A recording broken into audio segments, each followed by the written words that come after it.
Precious tritium is the fuel that makes this podcast go.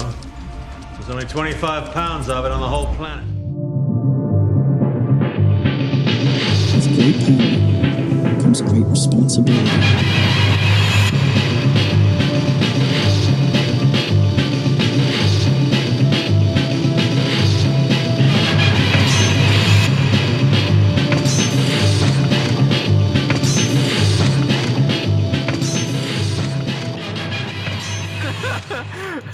7 minutes rant of Game of Thrones. To be fair, it's probably good that we didn't keep that in anyway, because it was just laced with spoilers.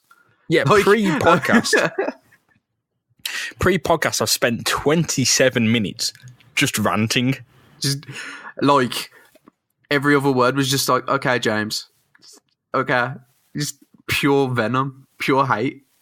Yeah, I'm done with Game of Thrones, but I'm not done with SpiderMan. SpiderMan's a story beat I can trust, Brad. Stan Lee, I mean, should have got him in charge of Game of Thrones. Could you imagine the dialogue? It would be better. You can't tell me that it wouldn't be better than season 8. You can't tell me that because you don't know. It does remind me of when Mary Jane's calling Peter Parker dad, although in Game of Thrones, Peter Parker would actually be her dad. Well, what better way to enter swinging through Spider-Man than that, Brad? Thank you. I'm James Russian. That's Bradley Hughes. Each week we read through a Spider-Man comic, of course, originally scribed by the man Stan Lee, rest in peace.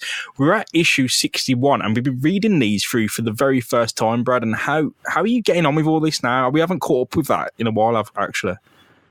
No, we haven't. Again, it's just a wild ride. It's constant.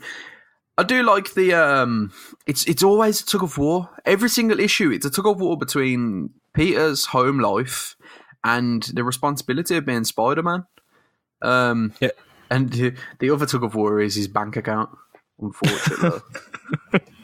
Yeah, of course. Last time out, actually, he had to drop a bombshell because his Spider-Man antics were actually directly interfering with things going on in his real life. His feelings for his college classmate Gwen Stacy are really strong, but of course, he is involved in a conspiracy with Captain George Stacy and the Kingpin as Spider-Man. So, of course, to bring the Kingpin down, he had to chuck Captain Stacy under the bus, who's of course brainwashed, and that hits Gwen right in the field. Not to mention that he was caught red-handed slapping I was her about dad. to say the hitting Gwen in the fiels weren't as bad as actually hitting Captain Stacy right in the chops. Because I remember the panel clear as day because Peter's just there, like shocked face, just like, oh shit, my spidey senses were like already going. My reflexes were just too good. It's like instant reaction. Imagine if he did cut his head off with a karate chop, because that's possible for Spider-Man. It is possible. But no, that's where we left off. We left off with Captain Stacy, brainwashed at the hands of the Kingpin, now being involved in the Kingpin's plans. Peter Parker leaked the story. He got the photos. He has thrown Captain Stacy under the bus to get at the Kingpin. And here's the problem, though, is being the hero Peter Parker this time, that has very real-world implications against the people that he loves.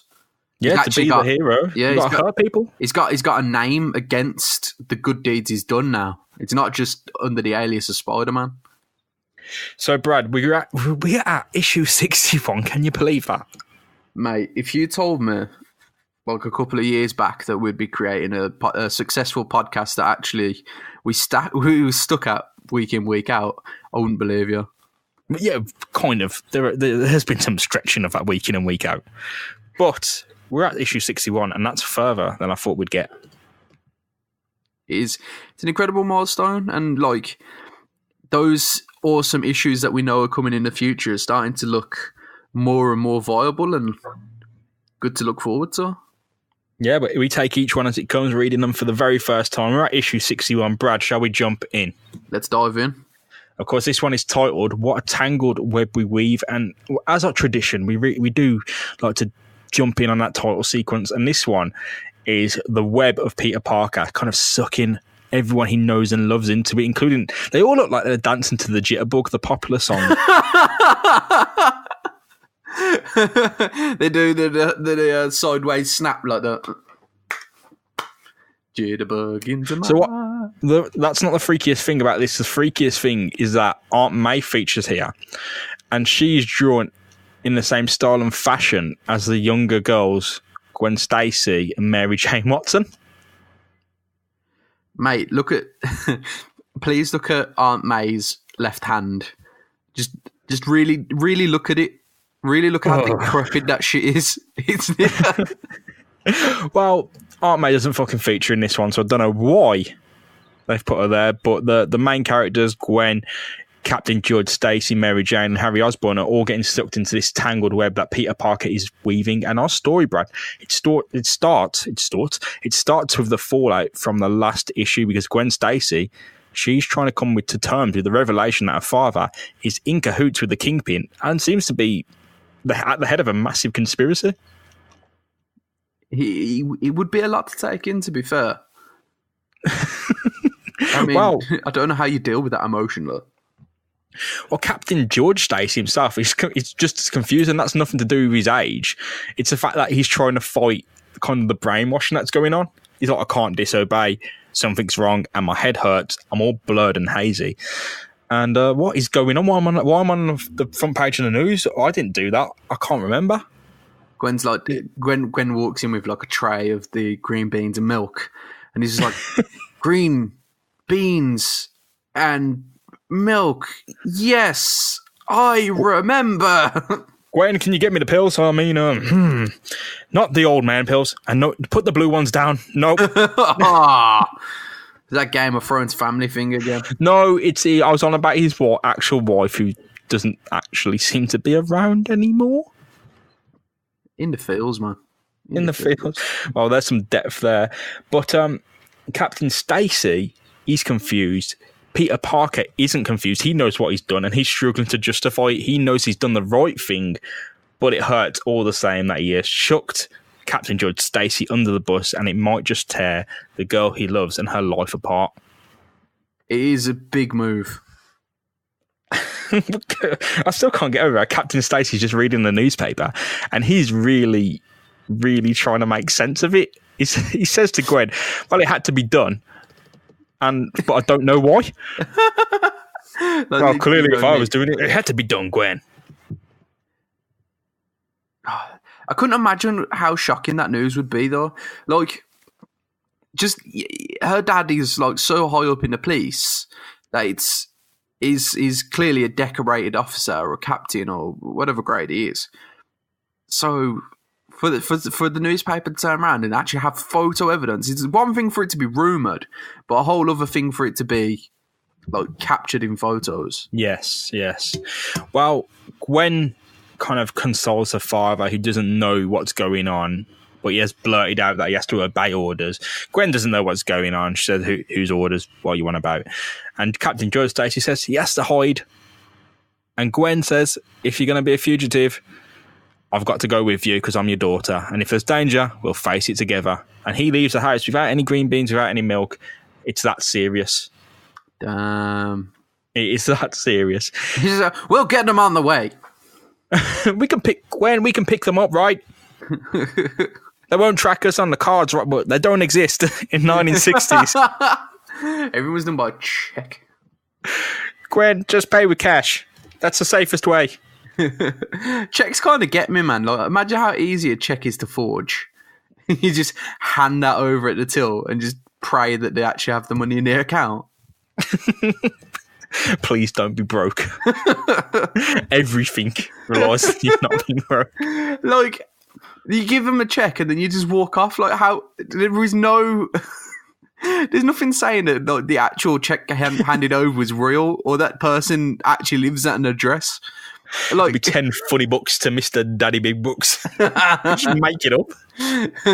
Just there, like, hold on. If I pay a check to myself, I'll be rich. Well, Peter Parker has the realisation that Gwen and Captain Stacy probably could be in danger if they're involved with the Kingpin. So he heads off to their house to ensure that they aren't in any danger. And as Spider-Man, he can protect them. Well, they aren't in any danger right now because they've fled, but the Kingpin's cronies are actually tearing up their house, trying to find them. Spidey, being Spidey, puts them out with ease, dispatches them, no problem at all. But when he tries to go ahead and get a lead from him, and he crunches some heads against the walls. Yeah, that is fucking sick. That is. He's what he's done is he's swooped the leg of one geezer, jumped up onto the wall behind two other cronies, and just basically slammed the head off of the wall underneath him. Well, if you want to lead from the king to the Kingpin, those two people will not be able to offer it. Mate, they'll be lucky if they have teeth left in their head. Okay, if you want the Kingpin, then you can go here.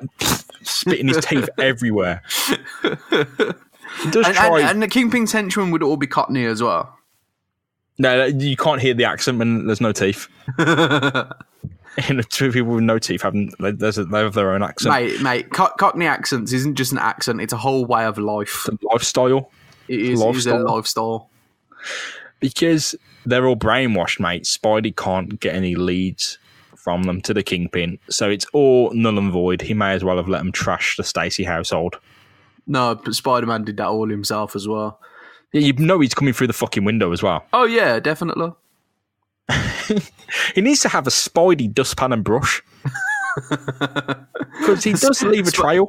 A Spidey rumba. You know how slugs leave like that trail? Yeah, his trail is just destruction. Other people's blood and bits of glass. His own tears when he realises he looks at his bank account and sees it's empty. I sympathise with it, to be fair. That's a really good segue, because Mary Jane Watson has an empty bank account. The reason why is because the Gloom Room A Go-Go Club has shut down without paying her. So herself and Harry Osborn, because he's the only person who drives in the friendship group, go to visit the club. They find it shut down. And of course, this hits MJ right in the feels, having worked her ass off. Literally ass off. Yeah, dancing all night, distracting people, causing a scene, doing what she was made to do, really, entertain people. Be the star of the show. Unbeknownst, brainwashing New York's finest. Getting almost shot and uses a meat shield. She turns up to the club. It's closed and abandoned. And there's no lead to follow up there either. So it's all for naught. It's all done. There is no money.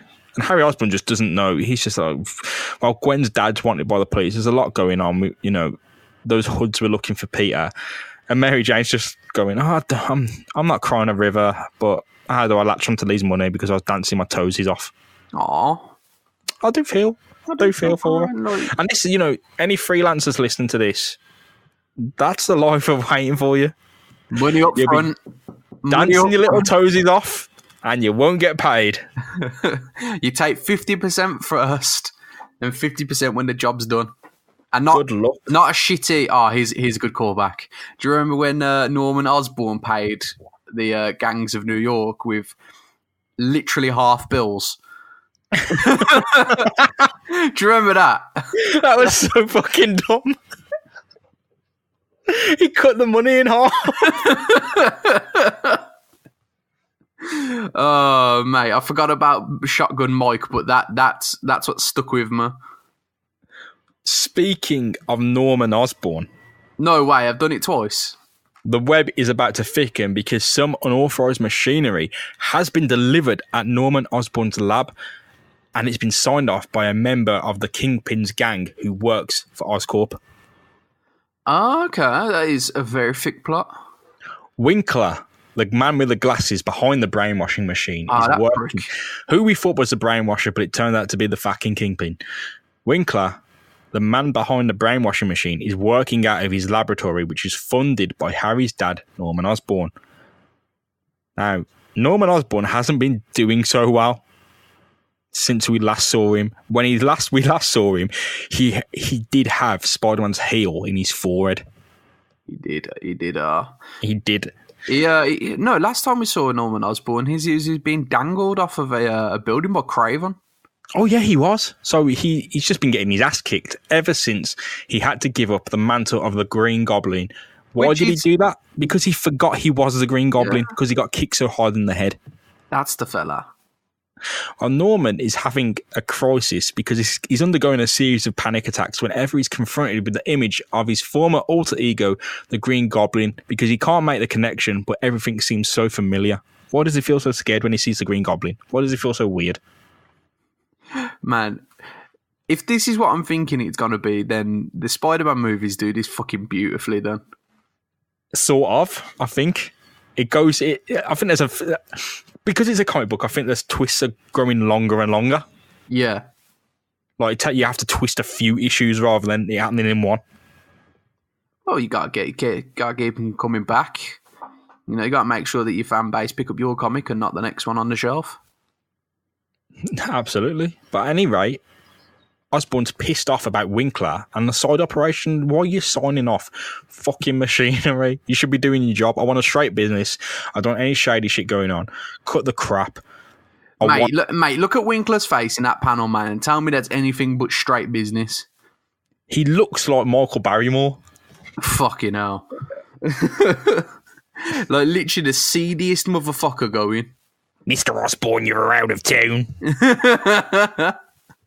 I double-checked the entire shipment and it was fucking fine. Don't worry. I've got it all under control. Norman Osborn is just not having fucking any of it. You've got a business to run, man. He's got a receding hairline and a receding bank balance, I assume, because of Winkler ordering all this shit on company dime. That's fucked up, man. And the thing is, Osborn even asked him what he does. I don't know. He goes, you know the rules. Don't ever sign fucking off for machinery. Makes sense. And you got to watch those overheads, mate. I double check the entire shipment. I know it's fine. Don't worry. And that's that. Because Osborn goes, fucking listen. Wow, what was Norman Osborn's voice? I can remember his Green Goblin. We know the Green Goblin's voice, but Norman. I can't remember Norman Osborn's though. Man, it's been that long since he's been on the thing. Oh, yeah. Christ almighty. Osborn lets him off the hook, saying, "I'll let it go this time. No, we won't say any more about this. Just don't let it happen again." When he goes, Winkler looks around the corner and goes, "All right, boss, he's gone. The shipment's here for you." And hiding behind a fucking door is the Kingpin. I'm just imagining Kingpin just hiding behind like a lamppost or something, and it's only just covering his head. What say, Winkler? That is that's a Kingpin's voice. Fucking hell! I've got to be careful here because he's crossing a lot of streams here. There's 3 characters. We've all got voices for them. I don't know how to make it work. You're doing well, mate. You're doing very well. Oh, what's that big shadow then? Tell me, Winkler. What's that big fucking fat bastard, bald fucking fat lumpy shadow? Dude. What? That's just a bit of machinery. That's nothing to worry about. Do not concern yourself with my affairs. Sorry, your affairs. I didn't say Kingpin on me. He moves, he moses, and he opens the door and says, "Well, boss, you can come out now." And it's a Kingpin. Of course it is. He's hiding behind the door the whole time. And he says, "It was fucking lucky, right, that he believed you there because that biggest load of shit I've ever heard." And I'll talk a bit myself. You, son, I wouldn't trust you as far as I could throw you. Thinks he's onto something there because that laboratory, it's a good base of operations as long as they keep their wits about them, because it's right under the cover of Harry Osborn, Norman Osborn, Oscorp, all of that, and it's got facilities for them to improve. You know, they can build there. It's just like Kingpin's just like, oh, sunshine. Now that right there, that's a coffee machine. We have to meet this Norman in real. I'm telling you. I'm fucking telling you, we have to meet. He's a man of fucking taste. The Kingpin's goal, the next step on the plan, they need to eliminate Judge Stacy. They need to eliminate this kid, Peter Parker, who's been rooting around. And they need to eliminate the goddamn Spider-Man. 3-pronged attack. Well, Kingpin does quite the impression as well, because he crushes a load of... I think he crushes like a metal chair, saying, I want you to crush Spider-Man just as I'm fucking crushing the steel chair, right? Christ. And he snaps. He bends that chair right the fuck up. That is a man that does his extra sets. I'm telling you now. Well, the first step on this plan: get the Stacys. Winkler, of course, has developed a gizmo that can hone in on the location of the brainwashed, so they can find Stacy really easily. They can find anyone who's brainwashed really easily. That's bad, man. It's Winkler Geezer. He's a bit weird, I know. You've got a bit about you. You've got Winkler. You have got a bit about you, but you're all fucking weird. The man's got teeth for days as well. I don't know if it's the smell or them fucking beady eyes. This is all happening under the nose of Norman Osborn, who is none the wiser to any of it. Neither is Harry Osborn, because they're too busy trying to have a heart-to-heart about what's going on in Daddy's life. Because Daddy's not very happy because he doesn't know why the Green Goblin is haunting him in his dreams. Daddy, I've noticed you've been crying lately. Why do you cry, Daddy? Certainly not about you, son. I'm using a lot of different voices for Norman Osborn here. I'm really struggling. You're struggling. Really struggling with Norman Osborn. Struggling. Pick one, double down on it. To defeat the Kingpin, Peter Parker is spending his time upgrading his SpiderMan mask to equip a much-needed gas mask, because the amount of times this fucker's been gassed. I can't believe it's just too much. I can't believe it took 61 issues in for him to actually give his suit an upgrade.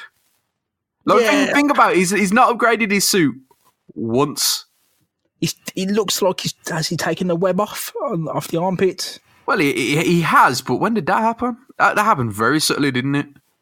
I can't really see it there. It might show up in a later drawing, but I don't know. That's kind of a downgrade. Yeah, the webbing taking something off, right? Beautiful. But he's making a gas mask because he's been gassed a lot, and the Kingpin has a gas fucking necktie. So he tries to head out and find a lead on the Kingpin with his kind of sort of upgraded suit. But there's a problem because the Kingpin's crew, they've tracked Gwen Stacy and her dad down. Every single one of Spider-Man's quips would be like... No, he's got the gas mask on.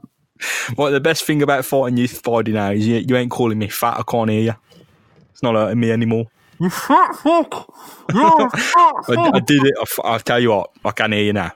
I can hear you. And when I tune in, I can fucking hear you. At the abandoned gloom room, Spider-Man looks around and he can't really find any leads, but it's the only place he knows to go because it's where the Brainwashers gang were, at the abandoned gloom room, right?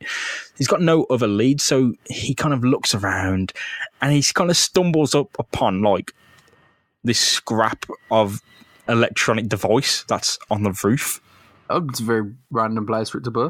He turns it around and it says Oscorp on the back. Oh shit! Oh, that's a lead. It's a pretty big leap of faith as well because he doesn't know the connection, but he's got nothing else to go on. So he heads off to the workplace of Norman Osborn, where Gwen and George Stacy are about to be fucking iced by the Kingpin. Fuck. And the Kingpin's just... he's got like... His coat looks like a lab coat as well. Nah, that's the finest Italian suede that is. He's got like a suede white jacket, I guarantee. He's having his cigarette, and George and Gwen are being led down the stairs. He says, "I see that the bait for our tender little trap has arrived. Show them both in. See, but the problem is because of how brightly coloured each one of their clothings are, man. They're literally like Sergeant Pepper's Lonely Hearts Club Band. You know what I mean? With the long, brightly coloured coats. Yes. One's in yellow, one's in pink, one's in like bright blue. I think the red's the only one that's wrong. I think it's supposed to be in green, isn't it? Yeah, there's a lot of brightness going on. There's some shades, mate. Not the sunglasses. Some shades, man. Some Pantones. Well, they're being led down the stairs, and Winkler kind of steps in front. He goes, "How nice of you to come and visit, right? Because it's been great. The Kingpin, my boss, he's been really anxious, and the Kingpin's just there. Don't listen, mate. Don't speak on my fucking behalf, please. I can speak for myself. I'm a big man. But you little fuck, there's something I love about you, but fucking hell." Well, thank you, boss. Every time that Winkler speaks, man, I just kind of imagine he's like really hunched shoulders and he's just constantly rubbing his hands together. You know what I mean? As they are strapped into some machinery by Winkler, Spider-Man's hunch pays off because he comes flying straight through the fucking window. Straight through the goddamn window. Cannonballing. Literally cannonballed through the window. But of course, this is all a trap to lure Spider-Man in. It always feels as though Spider-Man is literally waiting outside the window. Like, you know, in Shrek, when he's just like, you gotta wait for the right moment. Well, Norman Osborn's also outside. Right. And this weird thing he does, he goes, oh, that's strange because there's a light burning in the lab, Winkler's lab, so he must be working late, right? I don't know what he's doing. And I'm like, you already don't trust him. If the lab that he's working in is on fucking fire, get to it. Get in there. We're talking about like a really hands-off CEO here. He's like, he is pretty fucking hands-on. I pay people to look after that shit. Well, he says, I wonder what's going on there. As Gwen Stacy and George Stacy are tied up. See, I'm kind of questioning Osborn's actual paternity here, because if he was any dad, he'd be like, the light's fucking on again. What have I fucking told him? Is this Blackpool Illuminations? While Gwen and George Stacy are tied up, there's a big vat of molten chemical or lead that seems to be above their head. Spider-Man is fighting the Kingpin. It's all going a bit crazy and a bit noisy. Pete Tong. Spider-Man waits until the Kingpin chooses to use his poison necktie, which, of course, unbeknownst to the Kingpin, is absorbed by the new gas mask Spider-Man has outfitted into his mask. And then Spider-Man just beats the shit out of him. Good lad. Get in there. He calls him Burgerhead as well. He does look like he's got a straight up Burgerhead, man. He looks like a bulldog chewing a wasp. Sorry, Blubberhead, but Burgerhead was better. I will say that. I'll go with Burgerhead. And the Kingpin just doesn't know what's going on. He's like, I fucking got you now. Watch this. Why aren't you choking? What's going on now? What's all That's this fucking about? mustard gas. It stopped you last time, and right as he says last time, Spider-Man's knuckles are wrapped around his fucking chin. He's going right in there, isn't he? He punches him in the fucking, the solar plexus, man, and whacks him on the back of the head. His tubby ass goes down. Yeah, straight on, man. That big double-handed, like, what's the opposite of an uppercut? That's like the hammer, innit? That's like the fucking fist hammer coming down. Alerted by all this noise, Norman Osborn stumbles into the lab to see Winkler aiming a pistol at the endangered Stacy's. Ooh. He comes here and says, I told him to turn the fucking light. Oh. What seems to be going on in here? Without thinking, he runs it and tackles Winkler, and Winkler is just taken straight off his feet, man. Like straight down. You know, he bends back like. You tell that Winkler's never fucking seen a treadmill in his life. He's not going to see one again because the gun goes off, right? The gun goes off and hits the brainwashing machine, which explodes and kills Winkler. Fuck! He's just dead on the floor. Do you know when you gas like a fly or spider with the fucking raid? And it's just lying on its back, like, oh. He got done in by his own hand. And the worst part about it is that Osborn used him as a meat shield as well. Because, like, think about it, the way that he's, like, being tackled. Like, Winkler's whole body is wrapped around Osborn as he's giving him, like straight WWE spear. The entire brainwashing machine has exploded into Winkler, who is now dead. Norman Osborn's really hurt as well. He's hit his head, and he feels really bad. Winkler dead. The explosion killed him. is the line. And he's just on the floor, just raging. There's some problems though, mate, because that explosion has knocked loose the vat of molten chemical or molten lead that is hanging above the Stacys. Well, good job Spider-Man's about. Yeah, I was about to say, they're all worried. Spider-Man, of course, leaps in, swings in, and saves Captain Stacy and his daughter Gwen. Another split second, of course, it'll be too late, but Spider-Man's there to, cut that difference and get in time. He saves them. With them saved, Norman Osborn gets up and says, Spider-Man, the Kingpin's gone, and he's gone for the fucking helicopter. Oh, gone for the chopper. Spider-Man sprints upstairs, leaping up all the bars, jumps out and says, because the Kingpin is flying away in Norman Osborn's fucking helicopter. The whirly bird. Spider-Man hangs around outside as the police show up and they get a stretcher, they get all the medical help that George Stacy needs and Gwen Stacy needs. They need a lot. Medical officers, like, hard cut to them, just putting the fucking sheet over Winkler's face. Winkler's head has just got loads of metal in it. So every bit of metal from the machine is in it. Like fucking, what's his face? Is it Liquid Snake? Venom Snake. Venom Snake, that's the one. Big boss. Balls. He's cologne. Spider-Man Spider-Man hangs around outside to overhear Norman Osborn's confession while he's testifying in favour of Captain Stacy, saying, look, he was brainwashed all this time. It's just been a whole fucking thing. They're all innocent. Let us all go. Get us a bit of medical help, of course, but let us all go. And the cops say, yeah, it all checks out. But, no, it doesn't. Your company bought brainwashing machines. No, that's not how this works. Well, the cop comes up and says, are you all right, Mr. Osborn? And Mr. Osborn's shaking his head going, oh, I'm fine. And then the cop says, well, Winkler's dead, but I'm glad your story checks out. Good job that there's no one else to cross this evidence with.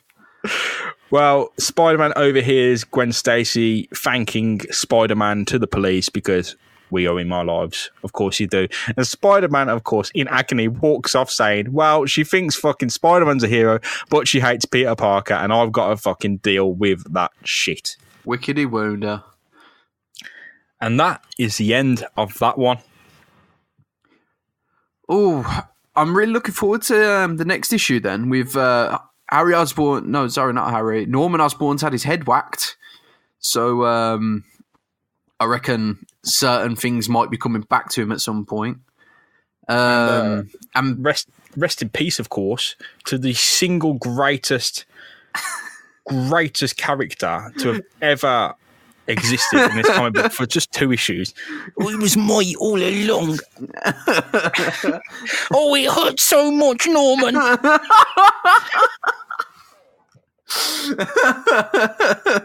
How ironic it is that the machine I bought and signed off has blown up in my face. at the expense of his own trigger pull. He was the fucker who did it. How nervous he must have been because his finger was on the trigger, man. You know, the other thing is like, how expertly would you have to shoot a machine in order for it to explode? Like, there would have been like a 2 centimeter square panel that you could have shot in order to make it blow up, but he managed to shoot it. I'm actually like fully pissing myself over him, thinking of him going. His literal last thought to him just staring ahead and going, "Oi!" as he was hitting the back.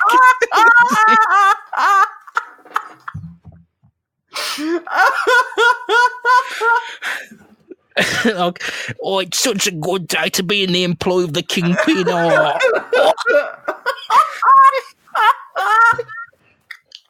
Oh, you dickhead!